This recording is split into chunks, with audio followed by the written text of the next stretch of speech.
Let's talk now about when does an at-bat begin and this concept of the hourglass with an at-bat. Again, the Evan Longoria E60 that you can get on YouTube will help you to show this to your team. Before a game, what we try to do to get those mental reps off of a pitcher. Here we are at Oregon State taking a look at a pitcher down here in the pen. We just come out in front of the dugout. I watch that release point, see that pitcher throw, get my foot down, and then I close my eyes. I get back in my stance, and I visualize. Now I'm using the eye of full rip 3, mental imagery. I visualize that pitcher throwing the ball to me, and I hit a line drive back up the middle. The best time to do this is if you have a vantage point of seeing the pitcher, is where they're making the field after both teams take in and out. If you can't see the pitcher in the other bullpen, and you have video access, one of the things we'll do at Ole Miss is watch video of pitchers before the game, and then taking our scouting report to another level, taking it from entertainment to internalize as we watch the pitcher throw. Remember, we're playing LSU. They got Renato on the mound. We're in the classroom there at the stadium watching a pitch that he threw, and then all the players would close their eyes and see that pitch. Watch the pitch, close their eyes, and see that pitch. We've taken it as far as TCU, where we take an LCD projector of a pitcher who we were going to face. Kid named Jesse Crane from BYU used to have TCU's number. We're facing them in the Mountain West Conference Tournament. In the conference room at the hotel before we leave, we take video of him with an LCD projector. We pull it back from here to that wall, so he's about 6'2". All the players are then standing up. They got their helmet, they got their bat, their batting gloves, they're watching him throw, they're getting timing, and then they're doing mental imagery. It's like virtual reality for hitting. Take the image, bring it internal. Also, at Ole Miss, in many programs, we paint that line on the ground. We talk about when you cross the line is when your at-bat starts.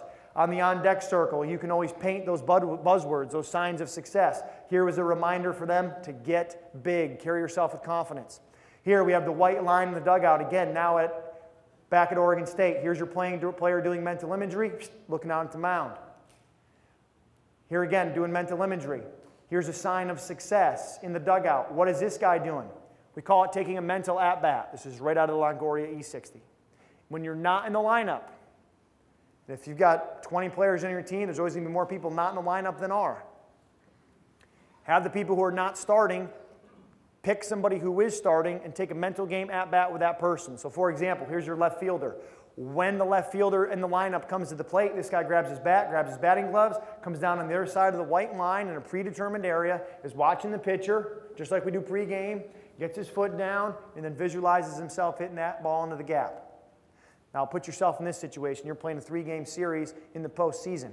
At Friday, they get 4 at-bats. This guy doesn't get one, but he takes 4 mental game ABs. Saturday, they get 4 at-bats. Again, he doesn't get one, but he gets 4 mental game ABs. And then Sunday, game 3, game changer. This guy's got to go in a pinch hit in the 5th inning, and he's already had 3 mental game at-bats that day. 11 times he's put the bat in his hands with his gloves and visualized going through an AB. Raise a hand if you think he's going to be more confident. Raise a hand if you think he's more prepared. Raise a hand if you believe in the baseball gods and they're going to maybe reward this guy because he's paid the price and done what he needs to do, right? The game has a crazy way to influence that. Here's what the pre-at-bat routine looks like, University of Southern California at Rice. Here's your guy doing mental imagery. Here's your guy in the hole who's just kind of hanging out, getting a scouting report from coach, just doing what he's got to do. Here's your guy on deck, taking an angle towards the pitcher just like you would in the batter's box. I'm shocked that at the Division I college level, some hitters, if this camera is the pitcher, I'm going to hit this way. When they're on deck, they'll do this. Simple improvement.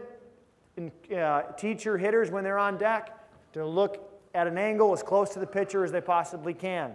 Second thing, I understand the process here of your on-deck hitter who's your catcher having his shin guards on. I also understand this sends a message to the hitter at the plate that, dude, I think you're going to get out and I don't want to waste the time to put my guards back on.